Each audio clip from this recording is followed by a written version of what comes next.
Ang babae, hindi naman basta-basta bibitaw yan eh. Diba? Ibang magtiis ang mga babae kesa sa atin. Iba yung tolerance nila sa pain. Kahit ang babae, hindi basta-basta mag-give up yan. Kung hindi matindi ang dahilan. Lalong-lalo na yung matinong babae, matinong asawa, matinong girlfriend, matinong ina. Hindi basta-basta mag-give up yan. O mag-give up man yan, matagal nang lumalaban yan, napagod na lang. Kaya nga may kasabihan tayo, kapag ang babae ang umayaw, ayawan na talaga. Hindi ibig sabihin ayaw na niya, kundi dahil wala na siyang ibibigay pa kasi inubos mo na. Tandaan natin sa 1 Corinthians 13, ha?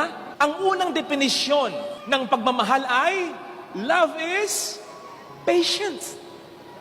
Ang pagmamahal mapagpasensya. So pag inubos mo yung pasensya,